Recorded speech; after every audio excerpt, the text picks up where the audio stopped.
Drama की starting में हम वैन को देखते हैं जो कि अपने डैड के एशेस को लेकर जा रही होती है। उसके डैड इस शहर के मेयर थे और उनके ऊपर करप्शन का इल्ज़ाम लगा था कि उन्होंने ब्रिज ठीक तरीके से नहीं बनाए थे, जिसकी वजह से वो ब्रिज कोलैप्स हुई और 119 लोग की मौत हो गई। वो सारे लोग यहाँ पर वैन को ब्लेम करने लगते हैं कि उसके डैड बहुत ही शेमलेस मेयर थे, उन्होंने अपना काम ठीक से नहीं करे, इसलिए उनकी पूरी फैमिली को मर जाना चाहिए। सभी का ब्लेम सुनने के बाद वैन मरने का सोच लेती है और वो पानी में डूबने जा रही होती है, पर फिर उसे ख्याल आता है अपनी मॉम का। वैन के डैड की मौत के बाद अब उसकी पूरी फैमिली बैंकरप्ट हो चुकी थी और उसका घर भी सील कर दिया गया था। ये सब देखकर उसकी मॉम काफ़ी शॉक हो गई थी और वो अभी कोमा में है और डॉक्टर ने वैन को बताया है कि उसकी मॉम के ट्रीटमेंट के लिए अभी भी 20,000 उसे पे करने पड़ेंगे और उसके पास अब 1 हफ्ते का टाइम है। वो नहीं पे करेगी तो उसकी मॉम का इलाज रोक दिया जाएगा। फिर वैन डिसाइड करती है कि नहीं, मैं ऐसे मर नहीं सकती, मुझे अपनी मॉम के लिए स्ट्रांग बनना होगा। फिर वो एक वेट्रेस की जॉब पर लग जाती है और उसने डॉक्टर से 2 दिन का टाइम ली होती है पैसे भरने के लिए और वो अपने आप को समझाती है कि मैं ये काम कर सकती हूँ। फिर इसके बाद वो जैसे ही वाइन सर्व करने के लिए जाती है तो उसके पुराने क्लासमेट उसे देखते के साथ ही उसका मजाक उड़ाने लगते हैं।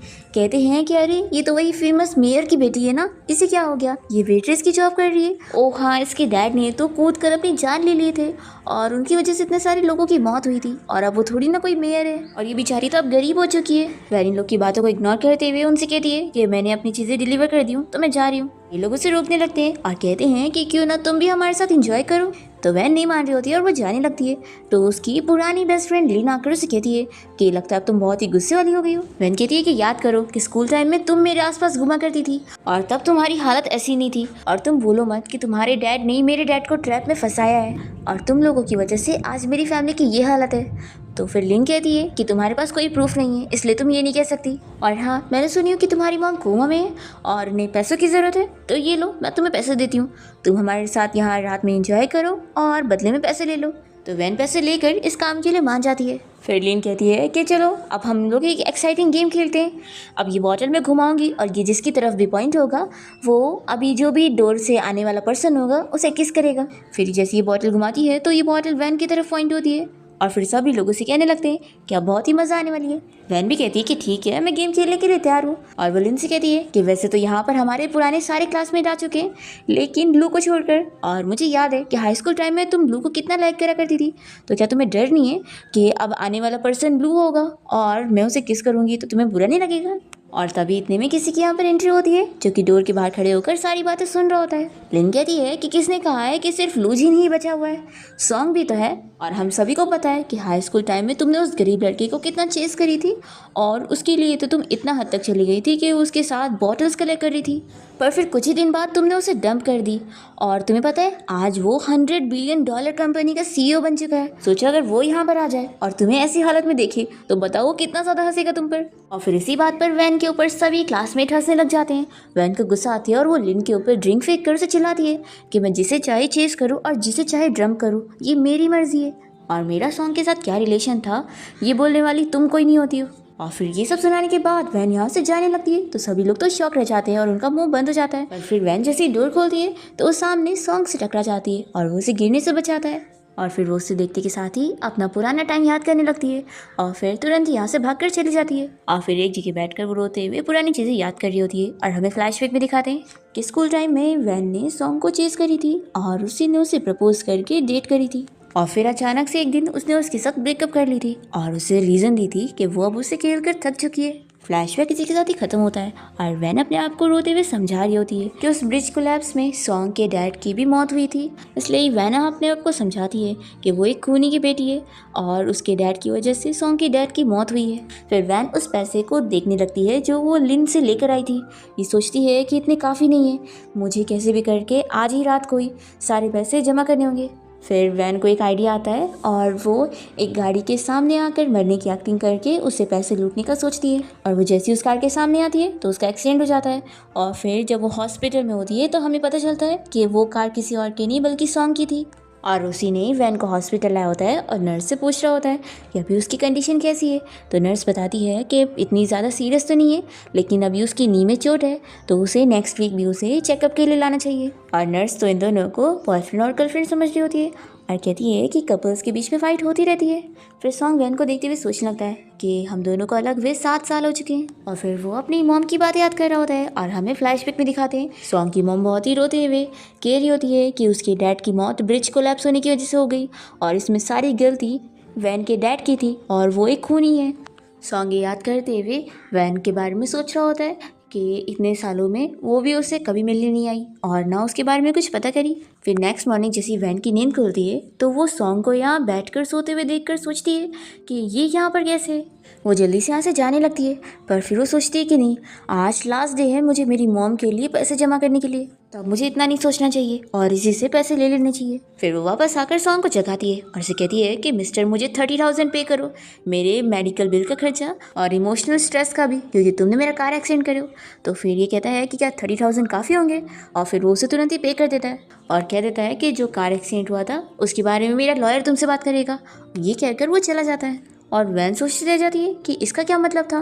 फिर इतने में इसे तुरंत ही सॉन्ग के लॉयर की कॉल आती है और वो उससे बताता है कि उसने इसके ऊपर केस लगाया है ब्लैकमेलिंग का, इसलिए अब उसकी कार डैमेज के लिए इसे 1 लाख पे करना होगा और अगर वो पे नहीं करेगी तो उसे जेल जाना होगा।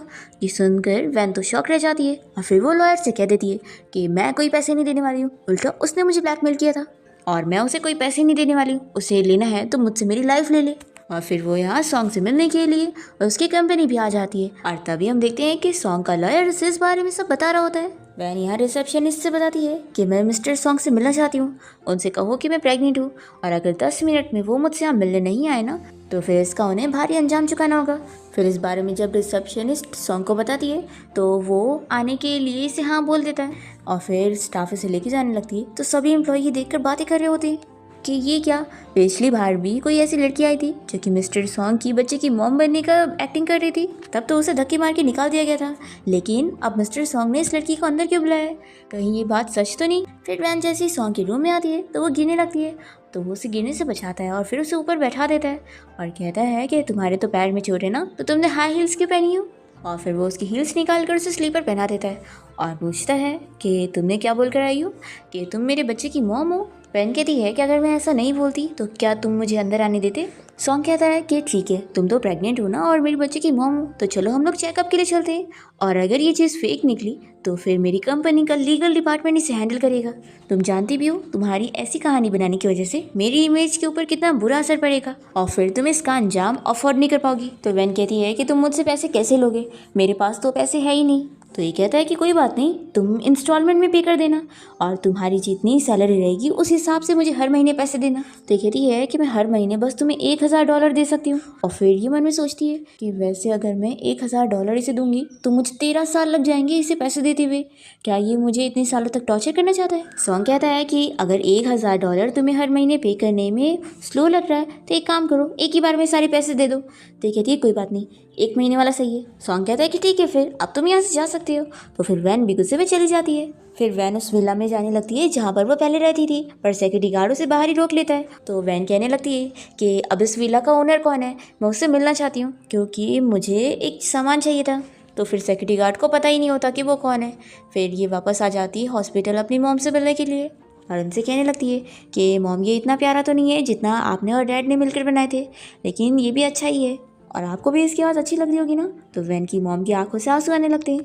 तो वैन कहती है कि मॉम आप इतनी बड़ी हो कि रो कैसे सकती हो, चलो अब मैं आपको वो गाना सुनाती हूँ जो आप मुझे बचपन में सुनाया करती थी मुझे चुप कराने के लिए। और फिर वैन गाना गाते हुए रोने लगती है और अपनी मॉम को थैंक्स करने लगती है कि 1 साल फिर से उन्होंने उसके साथ सर्वाइव करी है। फिर नेक्स्ट डे वैन अपनी जॉब पर जाती है और हमें पता चलता है कि वो एक होटल में रूम कीपर का काम करती है। वैन की कलीग उसे कहने लगती है कि क्यों ना तुम 2 दिन की छुट्टी ले लो और अच्छे से अपनी मॉम के साथ हॉस्पिटल में वक्त बिता लो। तो वैन कहते हैं कि नहीं, मैं छुट्टी नहीं ले सकती हूँ, मुझे जल्द से जल्द अपनी मॉम के इलाज का पैसा जमा करना है और ये 2 दिन की छुट्टी भी मुझे बहुत भारी पड़ जाएगी। तभी यहाँ पर वैन के कलीग्स आपस में एक मैगजीन को देखते हुए सॉन्ग की तारीफ कर रहे होते हैं कि ये मिस्टर सॉन्ग कितना ज़्यादा हैंडसम है और कितना रिच बिलियनर सीईओ है और बहुत ही कमाल का है। तो वैन को उसकी तारीफ सुनकर अच्छा नहीं लगता और वो कहती है कि तुम लोग क्या इसको फ़ोटो के बेस पर इसको इतना अच्छा समझ रहे हो, फ़ोटो में तो हर कोई अच्छा दिखता है और एक 70 साल की ओल्ड ग्रैनी भी टीनेज गर्ल की तरह दिखती है, तो क्या पता ये मिस्टर सॉन्ग भी मोटा सा गंदा सा बुढ़ा आदमी तरह दिखता होगा। तो फिर और ये सब बुराई करते हुए वैन तो सॉन्ग की फोटो पर कुछ भी ड्रॉ कर देती है और इन लोग को दिखाकर उसकी बुराई कर रही होती है। और इतने में सॉन्ग यहाँ होटल में आ जाता है और उसे देखते ही सभी आपस में बातें करने लगते हैं कि ये तो फोटो से भी ज्यादा हैंडसम दिखता है। फिर मैनेजर तो सॉन्ग से कह रही होती है कि मिस्टर सॉन्ग, आपने यहाँ पर आने से पहले हमें बताया क्यों नहीं, हम खुद आपको बाहर पी करने जाते। सॉन्ग तो यहाँ वैन की तारीफ करने लगता है कि तुमने बहुत ही अच्छा ड्रॉ करी हो और यहाँ होटल के स्टाफ तो बहुत ही अच्छे। और फिर वो खुद ही अपने रूम में चला जाता है। तभी वैन की कलीग उसे पूछने लगती है कि वैन, तुम्हें देखकर तो लगता है कि तुम मिस्टर सॉन्ग से नफरत करती हो। तो ये कहती है कि हाँ, मैं नफरत करती हूँ। तो ये लोग पूछते हैं कि आखिर ऐसा क्यों, वो तो बहुत ही हैंडसम है। तो वैन कहती है कि किसी से भी नफरत करने के लिए कोई रीजन जरूरी नहीं होता। तो ये लोग कहते हैं क्या सच में? तो वैन कहती है कि हाँ सच में।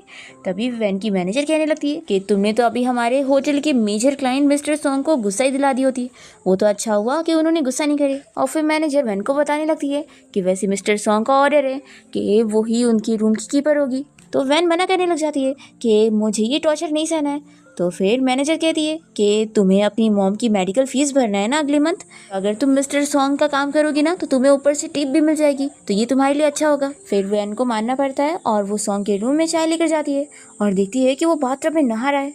फिर वो उसे बताने लगती है कि मिस्टर सॉन्ग, मैं आपकी रूम कीपर हूँ और अगर आपको कुछ भी काम होगा तो आप किसी भी वक्त मुझे कांटेक्ट कर सकते हैं। तो फिर सॉन्ग से काम देता है कि तुम मेरा सूटकेस पैक करो और साथ ही मेरे कंप्यूटर को चार्ज करो।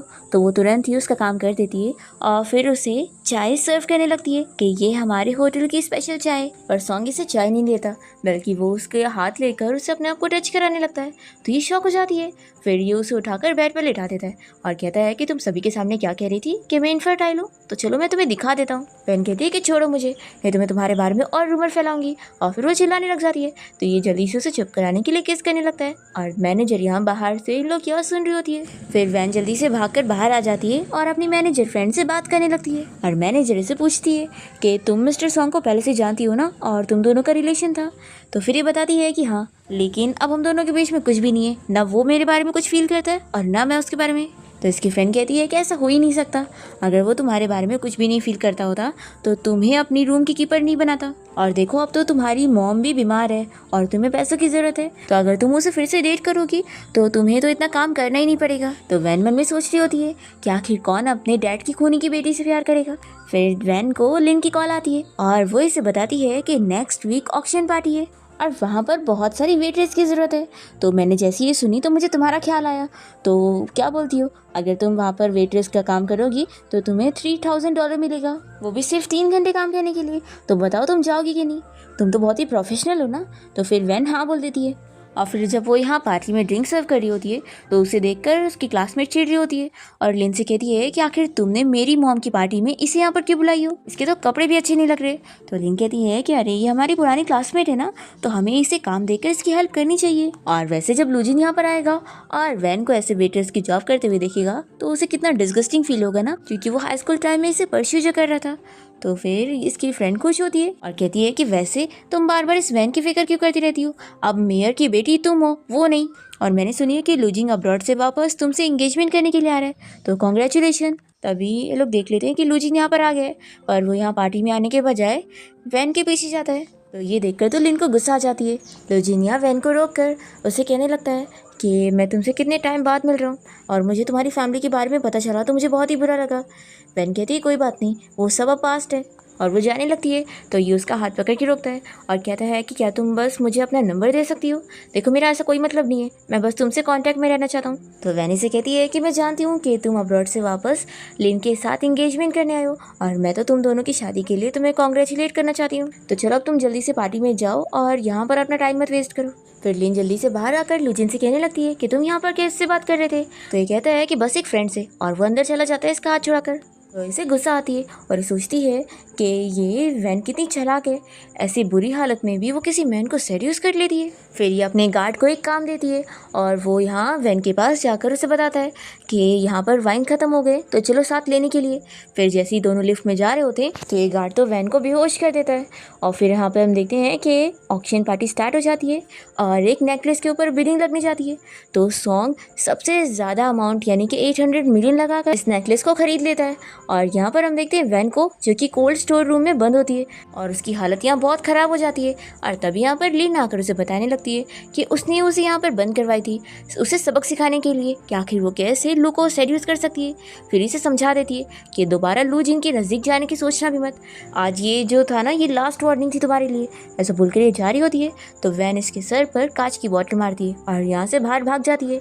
और तभी हम देखते हैं कि सॉन्ग यहाँ वैन को ढूंढ ही रहा होता है और इतने में वो उसे दिख जाती है तो वो उसे उठाकर तुरंत ही उसे अपने घर ले आता है। वैन तो पूरी ठंडी हो चुकी होती है तो सॉन्ग अपना शर्ट उतार कर उसके पास लेटकर उसे गर्म करने लगता है। फिर सुबह होते ही सॉन्ग की जब नींद खुलती है तो वो रूम से बाहर आ जाता है और अपनी मेट को समझा देता है कि वो वैन का ख्याल रखे और उसके लिए एक अच्छा सा सूप बना के दे। और फिर हमें पता चलता है कि सॉन्ग ने ये नेकलेस वैन के लिए लिया है और वो सोच रहा होता है कि उसे मून बहुत ही पसंद है और मेरा तो दिल करता है कि मैं दुनिया के सारे मून उसके लिए लेकर आ जाऊँ। फिर वैन की जैसी नींद खुलती है तो वो एक मून वाली सामने पेंटिंग देखती है और फिर जैसी बाहर निकलती है तो मेरू से देखकर कहने लगते हैं कि रुको, हम लोग मिस्टर सॉन्ग को बता देते हैं कि आप जाग गई हो। तो ये पूछती है कि क्या ये सॉन्ग का घर है और फिर सोचने लगती है कि मैं एक्सपेक्ट नहीं करी थी कि उसने अपने घर को इस तरीके से डेकोरेट किया होगा। फिर वो कहती है कि कोई बात नहीं, मिस्टर सॉन्ग को बताने की ज़रूरत नहीं है, मैं वैसे भी अपने घर जा रही हूँ। और वो जल्दी से यहाँ से चली जाती है। तभी सॉन्ग ऊपर से उसे जाते हुए देख रहा होता है और सोचता है कि लगता है उसे ये स्टाइल पसंद नहीं आया। फिर नेक्स्ट डे वैन जब अपनी जॉब पर होती है तो यहाँ पर लिन की मॉम आ जाती है और वो उसे कहती है कि लिन ने तुम्हारे साथ जो करी थी वो बस मजाक था और वैसे भी तुमने तो अब अपना बदला ले लियो ना, तो क्यों ना तुम ऐसे प्रिटेंड करो कि कुछ हुआ ही नहीं था और तुम सॉन्ग को हमारे खिलाफ कुछ गलत मत बोल देना, क्योंकि ये प्रोजेक्ट हमारे लिए बहुत ही इंपॉर्टेंट है और वो हमारी कंपनी में इन्वेस्टमेंट कर रहा है। तो वैन पूछती है कि आपको ऐसा क्यों लगता है कि मेरी वजह से सॉन्ग आप लोग के साथ बिजनेस डील नहीं करेगा? क्या लिन ने आपको बताई नहीं है कि मैंने 7 साल पहले ही उसे डंप कर चुकी हूँ? और या तो फिर आपकी मेमोरी लॉस है, और वैसे मेरे काम के वक्त पर आकर आपने मुझे डिस्टर्ब करी हो तो मैं यहाँ से जा रही हूँ। और हाँ, आपको यहाँ पर अपनी बेटी को लाना चाहिए था मुझसे माफ़ी मांगने के लिए, और आप उल्टा उसे समझाने के बजाय मुझे यहाँ पर समझाने आई है। मैं आपको बता दूँ कि आपकी बेटी की जो हरकतें हैं ना, उसकी वजह से आपके हस्बैंड की मेयर की पोजीशन जा सकती है। ये सब सुनाकर वैन यहाँ से चली जाती है और लिन की मॉम को तो इस पर बहुत गुस्सा आता है। फिर दूसरी तरफ वैन जब अपने होटल पहुँचती है तो उसकी फ्रेंड उसे पूछती है कि वो रिच लेडी कौन थी, तो ये कहती है कि कोई नहीं, बस मेरी जान पहचान की थी। फिर इतने में यहाँ पर सभी कलीग न्यूज़ देख रहे होते हैं कि एसवाई ग्रुप कंपनी के कुछ लोगों का एक्सीडेंट हो गया और उनमें से एक नाम मिस्टर सॉन्ग का है और लगता है वो इतनी यंग एज में मर गया है। ये सुनते के साथ ही वैन शॉक हो जाती है और फिर वो तुरंत ही सॉन्ग से मिलने के लिए हॉस्पिटल जाती है और रोते हुए उसकी फ़िक्र करने लगती है कि उसे कुछ भी नहीं होना चाहिए। फिर वो यहाँ उसके वार्ड में आती है और देखती है कि एक पेशेंट सोया हुआ है, तो वो उसे सॉन्ग समझकर बहुत ही ज़्यादा रोने लग जाती है कि तुम तो अभी अभी कंपनी के प्रेसिडेंट बने थे ना, तो तुम ऐसे कैसे जा सकते हो। और फिर वो रोते हुए खोल कर देखती है कि यहाँ पर सॉन्ग नहीं बल्कि कोई और आदमी है और वो वैन से कहने लगता है कि तुमने तो मुझे नींद से ही जगा दी। वैन उसे सॉरी कहती है और तभी इतने में सॉन्ग पर्दा हटाता है और कहता है कि तुम सच में सोच रही थी कि मैं मर गया हूँ और तुम मेरे लिए इतना रो रही थी। तो फिर ये जल्दी से कहती है कि कौन तुम्हारे लिए रो रहा था, और वैसे ये बताओ कि ये तो तुम्हारा वार्ड था ना, तो तुम्हारी जगह यहाँ पर कोई और कैसे लेटा है। तो फिर सॉन्ग बताने लगता है कि इन अंकल की वजह से मेरी जान बची है, नहीं तो आज इनकी जगह मैं यहाँ पर लेटा होता। फिर ये अंकल कहते हैं कि तुम लोग आपस में बातें करो, मैं जाता हूँ, और वो बाहर चले जाते हैं। और फिर सॉन्ग वैन के करीब जाकर उसे कहने लगता है कि मुझे पता नहीं था कि तुम मेरी इतनी फिक्र करती हो। तो ये कहती है कि किसने कहा कि मैं तुम्हारी फिक्र कर रही थी, मैं तो उल्टा देखने आई थी कि तुम मरे हो या नहीं। अगर तुम मर गए होते तो मुझे तुम्हारे पैसे नहीं वापस करने पड़ते। तो ये कहता है कि फिर तो तुम्हारी उम्मीदों पर पानी फिर गया ना, क्योंकि मैं तो जिंदा हूँ।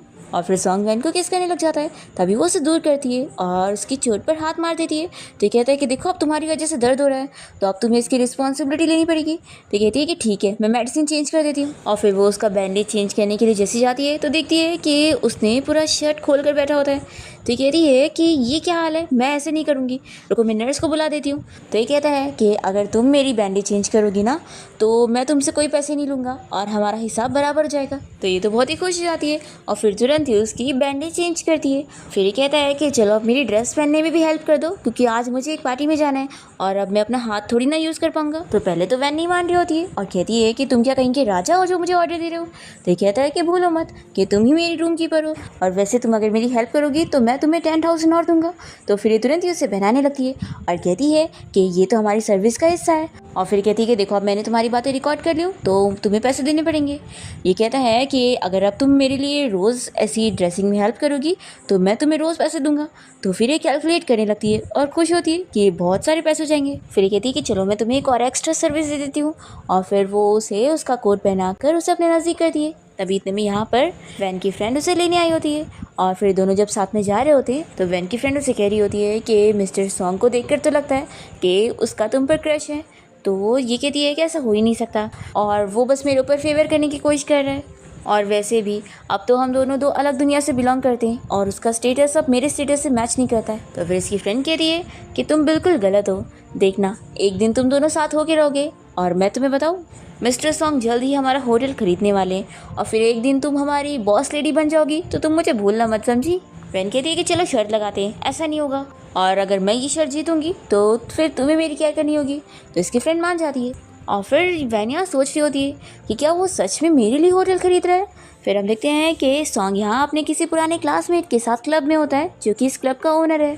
वो उसे एक लड़की को ऑफर करने लगता है और उसके साथ एंजॉय करने के लिए, तो सॉन्ग मना करता है और उस लड़की को ही दूर कर देता है। तो फिर ये क्लासमेट कहता है कि क्या तुम्हें वैन याद है, वही जिसका डैड ने बिल्डिंग से कूदकर अपनी जान ले लिया था, वो भी यहीं पर ही काम करती है, अगर तुझे वो पसंद है तो बोल, मैं उसे यहाँ पर बुला लेता हूँ। तो सॉन्ग मना करता है कि इस दुनिया में वैन नाम की और भी लड़की है, तो मैं उसके पीछे क्यों पड़ा रहूँगा। तभी वैन यहाँ पर आते हुए ये सुन लेती है और वो अपसेट होकर वापस चली जाती है, और मन में सोचती है कि वो अपनी फ्रेंड के साथ ये शर्ट जीत चुकी है, पर मन में उसे बुरा लग रहा होता है कि जैसे मैं हार चुकी हूँ। दूसरी तरफ हम देखते हैं कि सॉन्ग तो अपने इस क्लासमेट से बहुत ही गुस्सा हो जाता है और उसे कह देता है कि तुम कोई मेरे फ्रेंड नहीं हो, इसलिए मुझे दोबारा परेशान मत करना, और यहाँ से चला जाता है। फिर नेक्स्ट डे वैन हॉस्पिटल गई होती है और उसकी मॉम का डॉक्टर उसे बताता है कि उसकी मॉम की बीमारी ठीक होने के चांसेस है, लेकिन पहले उसे अपनी मॉम के इलाज के लिए $80,000 भरने पड़ेंगे। फिर वैन अपनी मॉम को बताने लगती है कि मॉम आपकी बीमारी ठीक हो जाएगी, और अब बस मुझे आपके $80,000 का इंतज़ाम करना होगा,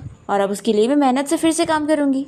फिर तभी इतने में वैन को बाहर से किसी की आवाज़ आती है, और वो जाकर देखती है कि एक बच्ची यहाँ बेहोश हो गई है, और नर्स वैन को इस बारे में बताती है कि इस बच्ची का ब्लड जो है वो रेयर है और हॉस्पिटल में वो ब्लड ख़त्म हो गया है। तो जैसी वैन को ये पता लगता है तो वो बताती है कि मेरा ब्लड भी यही है, तो मैं इसे ब्लड डोनेट कर देती हूँ। फिर वैन जब उस बच्ची को ब्लड डोनेट कर देती है तो उस बच्ची की जान बच जाती है, और तभी यहाँ पर उस बच्ची का डैड आया होता है और वो वैन को गिरने से बचाता है, और फिर उसे थैंक्स करने लगता है कि तुम्हारी वजह से मेरी बेटी की जान बची है, और फिर वो उसे बदले में थैंक्स करने के लिए कुछ पैसों का चेक दे रहा होता है। वैन मना करने लगती है कि नहीं नहीं, मैंने पैसे के लिए थोड़ी ना बच्ची की हेल्प करी थी। तो ये कहता है कि मैं जानता हूँ कि तुमने पैसे के लिए नहीं करी होंगी, लेकिन तुम बहुत ही अच्छी हो और तुमने मेरी इतनी बड़ी हेल्प करी हो मेरी बेटी की जान बचाकर, तो ये पैसे मेरी तरफ से ले लो। और मैंने सुना हूँ कि तुम्हारी मॉम भी यहाँ हॉस्पिटल में है और उन्हें इलाज के पैसे चाहिए, तो क्यों ना तुम ये पैसे रख लो। तो फिर वैन ये पैसे लेने का सोच लेती है और तुरंत ही उसे एक नोट पर लिख के देती है कि ये पैसे वो उधार ले रही है, और एक दिन उसके पास जब पैसे आ जाएंगे तो वो वापस कर देगी। तो ये कहने लगता है कि मैं कोई तुम्हें उधार पे नहीं दे रहा हूँ। तो वैन कहती है कि अगर आप फिर उधार पे नहीं देंगे तो मैं ये पैसे नहीं लूँगी। तो फिर ये आदमी मान जाता है। फिर इसके बाद वैन जब अपनी जॉब पर होती है तो यहाँ पर उसके लिए फ्लावर्स आते हैं, और उसकी फ्रेंड उसे पूछ लगती है कि ये अब तुम्हें किसे भेजा है, अब तुम्हें कौन चेज़ कर रहा है। तो फिर वैन बताती है कि लास्ट टाइम मैं जब हॉस्पिटल गई थी तो मैंने एक बच्ची को ब्लड डोनेट करी थी, तो उसके डैड ने मुझे फ्लावर्स भेजा है। इसकी फ्रेंड कहती है कि लगता है वो एक ही बार तुमसे मिलकर तुम्हारे प्यार में पागल हो गया है, और कहीं ऐसा तो नहीं कि वो बस अपनी बच्ची के लिए खून का इंतज़ाम कर रहा है तुम्हारा यूज़ करके। तो ये कहती है कि अगर खून के लिए भी कर रहा है तो भी क्या हुआ, मुझे अभी अपनी मॉम के लिए पैसों की ज़रूरत है, और मेरे लिए अभी सबसे इम्पॉर्टेंट है मेरी मॉम की जान बचाना। और फिर वैन अपनी फ्रेंड को बताती है कि अब मैं अपनी नेक्स्ट पार्ट टाइम जॉब के लिए जा रही हूँ। फिर हम देखते हैं कि वैन कहीं और वेट्रेस की जॉब करने की होती है, और तभी से यहाँ पर सॉन्ग की मॉम मिल जाती है, जो कि यहाँ पर अपना प्राइवेट रूम ढूंढ नहीं पा रही होती है क्योंकि वो एक्चुअल में ब्लाइंड है। तो वैन सॉन्ग की मॉम की हेल्प करती है उनके रूम तक उन्हें पहुँचाने में, और यहाँ पर सॉन्ग की मॉम के सारे रिलेटिव्स आए होते हैं, और साथ ही में उनकी फ्यूचर डॉटर इन लॉ भी, और उस लड़की का नाम मिंग होता है। और सॉन्ग की मॉम उस लड़की से बहुत ज़्यादा खुश होती है, और फिर ये लड़की यहाँ पर सॉन्ग को कॉल करके यहाँ पे बुलाने लगती है कि सभी यहाँ पर तुम्हारा वेट कर रहे हैं। तो फिर सॉन्ग भी यहाँ पर पहुँच जाता है, और इसे देखकर वैन तो अपसेट हो जाती है। और सोचती है कि उसके पास पहले से फियांसी है। फिर हम देखते हैं कि वैन के यहाँ से जाने के बाद सॉन्ग यहाँ पर मिंग को अपने आप से दूर कर रहा होता है और उसे कहता है कि तुम आखिर कब से मेरी फियांसी बन गई। फिर वो सभी के सामने एक्सप्लेन करता है कि ये कोई मेरी फियांसी नहीं है, और वो मिंग से भी कह देता है कि तुम्हारा बहुत थैंक यू कि तुमने मेरी मॉम का ख्याल रखी, लेकिन इसका ये मतलब नहीं है कि तुम मेरी फियांसी बन जाओगी, और हाँ आगे से मेरी कोई फियांसी होगी भी तो वो तुम नहीं होंगी, और फिक्र मत करो, आज का जो बिल है वो मैं भर दूंगा। और फिर वो अपनी मॉम को ख्याल रखने का बोलकर यहाँ से चला जाता है। और फिर जैसे ही बाहर आता है तो इसे वैन का मैसेज आता है और वो इसे कहती है कि तुम्हारे पास पहले से ही फियांसी है ना, और तुम्हारी नज़र में मैं तो बस एक नॉर्मल सी लड़की हूँ जिसकी कोई वैल्यू नहीं है। फिक्र मत करो, मैंने तुम्हारे 1 लाख तुम्हें रिटर्न कर दी हूँ, इसलिए अब तुम मेरी लाइफ में दोबारा मुझे परेशान मत करना। जैसे ही सॉन्ग ये मैसेज देखता है तो वो यहाँ की वेट्रेस से पूछने लगता है कि क्या यहाँ कोई वैन नाम की लड़की भी काम करती है।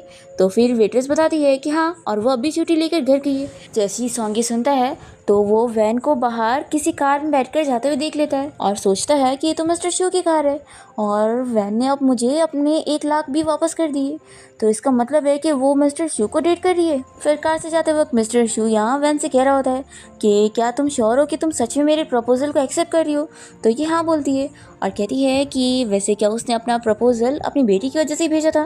तो ये कहता है कि वो भी एक रीज़न है, लेकिन एक रीज़न ये भी है कि मैं तुम्हें लाइक करने लग गया हूँ क्योंकि तुम बहुत ही अच्छी लड़की हो और तुमने बिना कोई मतलब के मेरी बेटी की जान बचाई थी। इसलिए देखो, मैं तुम्हें अपना जवाब इसी वक्त देने के लिए नहीं बोल रहा हूँ, तुम आराम से अपना जवाब देना। फिर हम देखते हैं कि वैन अपने घर आ जाती है और वो इसी बारे में याद कर रही होती है कि सॉन्ग की मॉम ने पहले ही किसी डॉटर इन लॉ को चुन के रखी है और वही सॉन्ग की फियांसी है।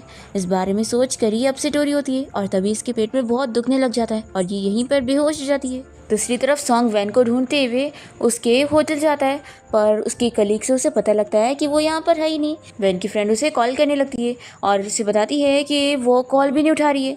फिर ये तुरंत ही अपने किसी फ्रेंड को उसका लोकेशन पता करने के लिए बोलता है और फिर वो वैन के घर पहुँच जाता है और दरवाज़ा नॉक करता है, पर वो खोलती ही नहीं है। तो फिर ये कोई पासवर्ड ट्राई करता है और दरवाज़ा खुल जाता है और फिर सॉन्ग अंदर आकर वैन को ऐसे बेहोश देखकर जल्दी से उसे उठा के हॉस्पिटल ले जाता है। और फिर जैसे यहाँ वैन को होश आता है तो वो कहने लगती है कि मैं यहाँ हॉस्पिटल में क्यों हूँ और क्या यहाँ तुमने मुझे लेकर आए हो। तो ये कहता है कि एक तो मैंने तुम्हारी हेल्प की, तुम्हारी जान बचाकर, और तुम मुझे ब्लेम कर रही हो। तो ये कहती है कि मैं जी या मरूँ इससे तुम्हारा कोई लेना देना नहीं है, और वैसे ये बताओ कि मेरी सिस्टर घर पे थी, उसका क्या किया तुमने। तो ये कहता है कि तुम्हारी तो कोई सिस्टर ही नहीं है। तो ये कहती है कि मैं अपनी कैट की बात कर रही हूँ। तो फिर सॉन्ग बताता है कि उसे मैंने अपने घर पे रख कर आया हूँ। फिर वैन गुस्सा होने लग जाती है और दूसरी तरफ फेस करके लेट जाती है। फिर ये उसे पूछता है कि क्या तुमने सच में किसी को खून देने के लिए अपने आप को बेच चुकी हो। तो फिर ये कहती है कि जब तुम्हारे पास पहले से फियांसी है तो तुम मुझे क्यों परेशान कर रहे हो। देखो, अब हम दोनों के बीच में कोई रिलेशन नहीं है और अब तुम पहले से इंगेज्ड हो, तो अच्छा रहेगा ना कि हम दोनों एक दूसरे से दूर रहें।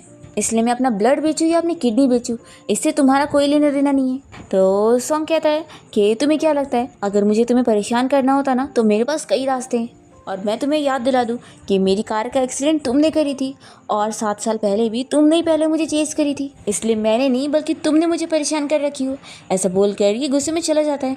फिर नेक्स्ट मॉर्निंग वैन को नर्स बताने लगती है कि तुम्हारा बॉयफ्रेंड बहुत ही अच्छा है, यहाँ हॉस्पिटल का खाना वो तुम्हें देने के बजाय अपने हाथों का बनाया हुआ खाना यहाँ पर तुम्हारे लिए लेकर आया है। तो वैन बताती है कि वो मेरा बॉयफ्रेंड नहीं है। तो फिर नर्स कहती है कि लगता है तुम दोनों के बीच में झगड़ा हो गया है, तो फिर जल्दी से सॉल्व कर लो।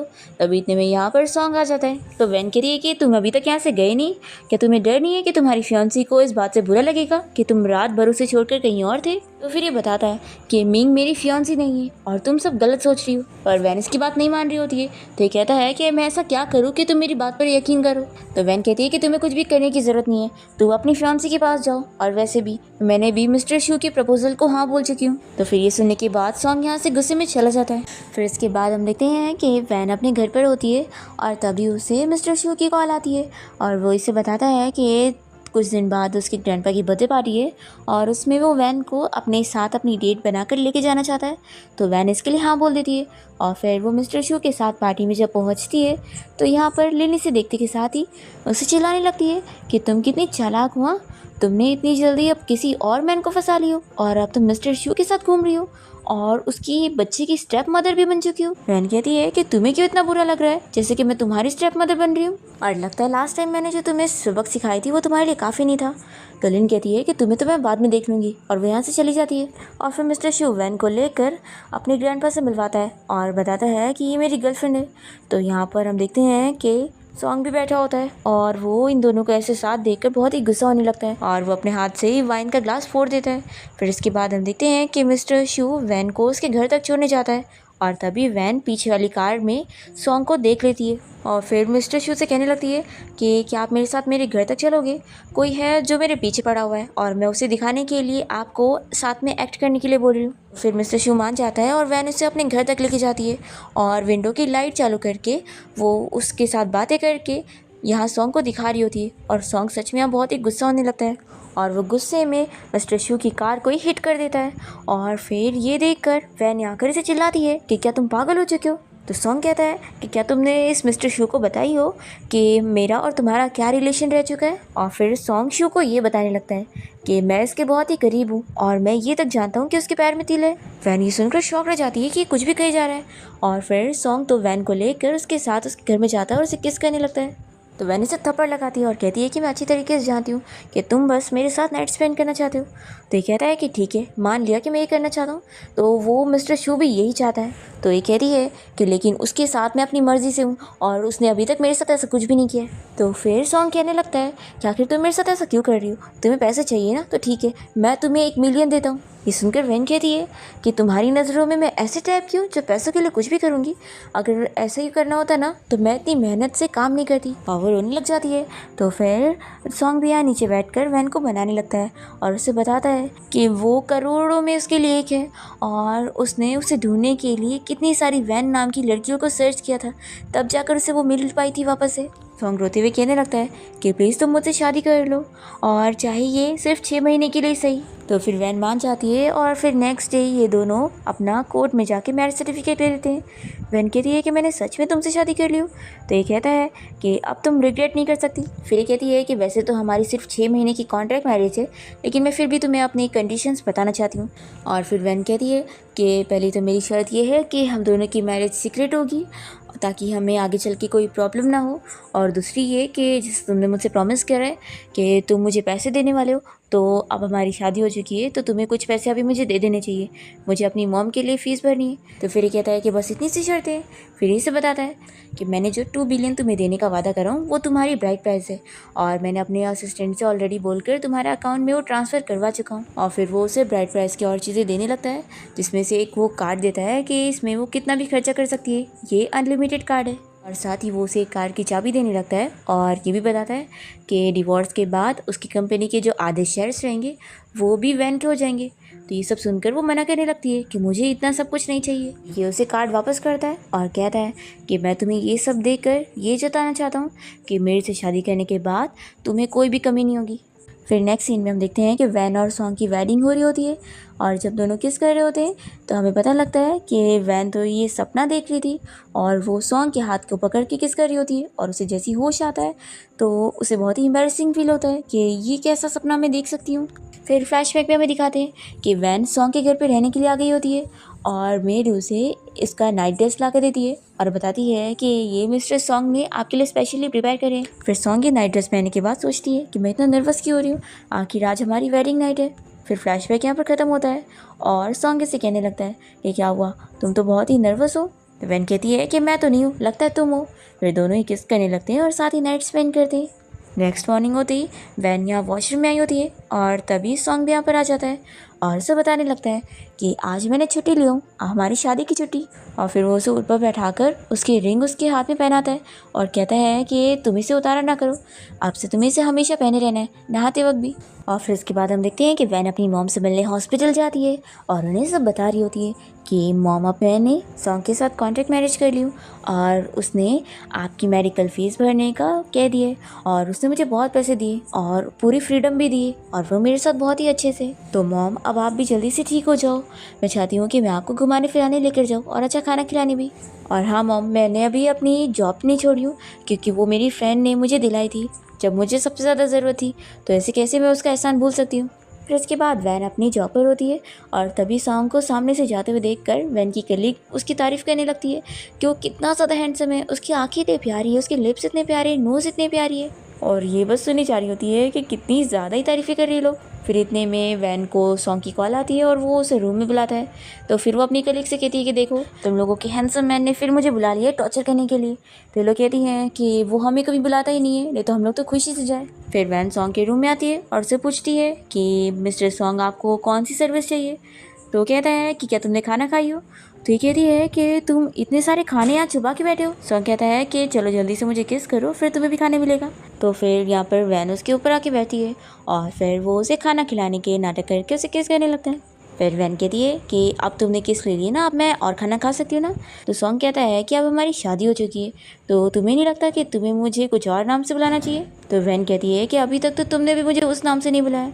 तो फिर सॉन्ग सबसे पहले वैन को वाइफ कहता है, तो फिर ये भी उसे हस्बैंड कहती है और दोनों ही बहुत ही शाय हो रहे होते हैं। फिर वैन को उसकी मॉम की डॉक्टर की कॉल आती है, तो वो तुरंत हॉस्पिटल पहुंचती है और यहाँ पर उसका डॉक्टर उसे बताता है कि अब उसकी मॉम की ट्रीटमेंट के लिए एक अब्रॉड से डॉक्टर आई है और ये उसकी मॉम का इलाज करेगी। और इस डॉक्टर का नाम डॉक्टर सूजी है और ये कोई और नहीं बल्कि सॉन्ग की बहन होती है। और वो तो वैन को देखकर बहुत ही खुश होने लगती है और वैन को बताती है कि उसकी मॉम के ठीक होने की चांसेस बहुत ही ज़्यादा है। तो वैन तो खुश जाती है और फिर सूजी अपने भाई को कॉल करके उसे कहती है कि भाई, मैं अच्छी तरीके से जानती हूँ कि आप वैन को लाइक करते हो और मुझे वैन मिल गई है। वैसे तो मॉम ने जो लड़की ढूंढी है मिंग, वो भी बहुत ही अच्छी है, लेकिन अब आपको नहीं पसंद है तो आपको अपनी पसंद की लड़की से शादी करनी चाहिए और मैं आपको सपोर्ट करूँगी। फिर हम देखते हैं कि आज सॉन्ग की मॉम का बर्थडे होता है और इन लोग के घर पे मिंग भी आ जाती है और कहने लगती है कि आंटी का बर्थडे है तो मैं भी सेलिब्रेट करना चाहती हूँ। तभी हम देखते हैं कि कोई डोरबेल बजाता है और जब सॉन्ग जाके दरवाज़ा खोलता है तो देखता है कि वैन यहाँ पर आई है और वैन यहाँ मिंग को देखकर शॉक हो जाती है और सॉन्ग से गुस्सा हो जाती है कि अच्छा, तो तुम यहाँ पर इसके साथ अपनी मॉम को बर्थडे बना रहे हो। वो गुस्से में चली जाती है तो सॉन्ग भी उसके पीछे जाता है उसे मनाने के लिए और वो उसे समझाने लगता है कि जैसा तुमने देखी हो वैसा कुछ भी नहीं हो रहा था। पर फिर भी वैन इसकी बात पर यकीन नहीं करती और गुस्से में चली जाती है और फिर वो एक बार जाके ड्रिंक कर रही होती है और तभी यहाँ पर इस क्लब का ओनर यानी कि उसका पुराना क्लासमेट उसे तंग करने लगता है। पर तभी यहाँ लूजिन पहुँचकर वैन की हेल्प करता है, पर वैन इससे भी अपना हाथ छुड़ाकर यहाँ से चली जाती है और जब वो रोड पर चल रही होती है तभी यहाँ पर इसे कुछ गुंडे किडनैप करके लेके जाते हैं और इन गुंडों को ऑर्डर देने वाली कोई और नहीं लीन होती है और वो वैन से कहती है कि आज मैं तुम्हें छोड़ूंगी नहीं, तुम्हारी वजह से अभी तक लूजिन तुम्हारे पीछे लगा हुआ है और वो मुझे एक्सेप्ट कर ही नहीं पा रहा है, तो अब तुम बचोगी ही नहीं। तो वैन उसे याद दिलाने लगती है कि तुम मेरे साथ ऐसे कैसे कर सकती हो, तुम मेरी बेस्ट फ्रेंड हुआ करती थी। तो फिर लीनी से सब बताती है कि मैंने तुमसे फ्रेंडशिप सिर्फ इसलिए करी थी क्योंकि लूजिन तुम में इंटरेस्टेड था और मैं तुमसे फ्रेंडशिप करके लूजिन के नज़दीक आना चाहती थी। और मैं तुम्हें बताऊँ, मेरे डैड ने तुम्हारे डैड को मारा है, पर फिर भी मुझे समझ नहीं आता कि तुम्हारा सब कुछ छीनने के बाद भी सब कोई अभी भी तुम्हें क्यों चाह रहा है और मुझे क्यों नहीं। तो फिर वैन इसके ऊपर हंसने लग जाती है कि सच में तुम कितनी बेचारी हो और आज तुमने मुझे खुद ही बता दी कि मेरे डैड को मारने के पीछे तुम्हारे डैड का हाथ था। तो लिन कहती है कि जान गई हो तो भी क्या फ़ायदा, अब तुम बचोगी नहीं और तुम भी अपने डैड के पास पहुंचोगी। पर फिर तभी हम देखते हैं कि सॉन्ग यहाँ पर वैन को ढूंढते हुए पहुंच जाता है और वो लिन को बता देता है कि उसने उसके डैड के खिलाफ सारे एविडेंस पहले से ही ढूंढ चुका था और अब तक तो पुलिस उसके डैड को अरेस्ट करके लेके जा चुकी होगी। लिन ये सुनकर शॉक रह जाती है और फिर सॉन्ग यहाँ से वैन को अपने साथ ले जाते हुए उसे सारी चीज़ें क्लियर कर रहा होता है और उसे बताता है कि वो 7 साल से उसे दूर था तो क्या हुआ, वो उसके डैड का नेम क्लियर करने में उसकी हेल्प कर रहा था और अब उसने उसके डैड की इनोसेंस के बारे में सारे एविडेंस ढूंढ लिए है और लिन के डैड के खिलाफ कंप्लेन भी फाइल कर चुका है कि इन सारी चीज़ों के पीछे लिन के डैड का हाथ था और उन्होंने उसके डैड को झूठे इल्ज़ाम में फंसाया और के डैड की वजह से वो ब्रिज कोलैप्स नहीं हुआ था और ये सब उनके ऊपर गलत इल्ज़ाम था। और यहाँ सॉन्ग वैन को ये भी क्लियर करता है कि उसका मिंग के साथ भी ऐसा कोई रिलेशन नहीं है जैसा वो सोच रही है। तो फिर वैन मान जाती है कि वो सॉन्ग के साथ ही हमेशा रहेगी और फिर ये इसे अपने साथ लेकर अपनी मॉम से मिलवाने जाता है। पर सॉन्ग की मॉम तो वैन से शादी करने के लिए उसे मना करने लगती है कि उसके डैड की वजह से उसके डैड मरे थे। तो फिर सॉन्ग अपनी मॉम से क्लियर करने लगता है कि उसके डैड ने कुछ भी नहीं करे और उनके ऊपर तो झूठा इल्ज़ाम लगा था। तो भी सॉन्ग की मॉम मानने के लिए तैयार नहीं होती और वो यहाँ बीमार हो जाती है और बेहोश हो जाती हैं। और फिर इसके बाद सॉन्ग की मॉम यहाँ ऑपरेशन थिएटर में होती है और ये लोग बाहर उनकी बहुत फिक्र कर रहे होते हैं। तभी यहाँ पर मिंग भी आ जाती है और इन लोग को संभालने लगती है कि तुम लोग अपसेट मत हो। तभी ये सब देखते हुए सॉन्ग सोचती है कि सब मेरी गलती है, मेरी गलती की वजह से ही सॉन्ग की मॉम की आज ये हालत हो गई और शायद मिंग ही इसके लिए सुइटेबल रहेगी। यही सोचकर सॉन्ग यहाँ से चली जाती है और फिर हम देखते हैं कि डॉक्टर बाहर आकर बताता है कि अब सॉन्ग की मॉम ठीक है और उनकी सर्जरी सक्सेस गई है। फिर उन्हें होश भी आ जाता है और फिर सूजी और सॉन्ग मिलकर अपनी मॉम को मनाने लगते हैं कि वैन एक अच्छी लड़की है और उसके डैड ने तो कुछ करे ही नहीं थे, तो फिर आखिर अभी तक वो उन्हें कैसे ब्लेम कर सकती है। और सूजी तो यहाँ पर अपनी मॉम को बनाने के लिए ये तक कह देती है कि मॉम ठीक है, मना कर देते हैं, आपको चाहिए ना कि भाई उस वैन से शादी ना करे तो नहीं करेगा, लेकिन फिर अभी आपको ग्रैंड चिल्ड्रन भी नहीं मिलेंगे और भाई तो किसी और से शादी करने के लिए भी रेडी नहीं होगा। तो ये सुनकर सॉन्ग की मॉम तो खुश हो जाती है कि क्या मेरा ग्रैंड चिल्ड्रन आने वाला है, और फिर वो मान जाती है और ये दोनों बाहर आकर खुश होने लगते हैं। सूजी कहती है कि देखा भाई, मॉम अब मान गई है। तो ये कहता है कि लेकिन तुमने मॉम को इतना बड़ा झूठ बोली हो। तो फिर सूजी कहती है कि भाई इसमें झूठ क्या है, वैसे भी आप दोनों का रिलेशन अब इतना अच्छा हो चुका है, तो ये बस थोड़ी टाइम की बात है, बेबी भी आ जाएगा। दूसरी तरफ हम देखते हैं कि वैन सॉन्ग के घर पे गई होती है अपनी कुछ चीज़ें लेने के लिए और फिर इसे पता लगता है कि सॉन्ग तो उसे कितना ज़्यादा लाइक करता है और वो इन 7 सालों में भी अब तक उसी के बारे में ही सोच रहा था। वैन रोने लगती है कि उसने आखिर मुझे ये सब क्यों नहीं बताया और तभी इतने में सॉन्ग यहाँ वैन को ढूंढते हुए घर पहुँचता है और उसे कहता है कि तुम मुझे बिना बताए क्यों चली गई थी, देखो मुझे छोड़कर कहीं मत जाना, मेरी मॉम ने भी अब हम दोनों के लिए हाँ कह दिया है। तो फिर वैन खुश हो जाती है और कहती है कि हाँ मैं तुम्हें छोड़कर कहीं नहीं जाऊँगी। और फिर फाइनली हम देखते हैं कि वैन और सॉन्ग की ग्रैंड वेडिंग हो रही होती है और यहाँ पर वैन की मॉम भी आ जाती है और वैन अपनी मॉम को व्हील चेयर पर आता हुआ देखकर खुश हो जाती है कि अब उसकी मॉम कोमा से बाहर आ चुकी है और वो अपनी बेटी और अपने सन इन लॉ को गुड लक कहने लगती है कि अब वो दोनों अच्छे से अपनी लाइफ बिताएं। और इसी के साथ इस ड्रामा की हैप्पी एंडिंग यहाँ पर हो जाती है।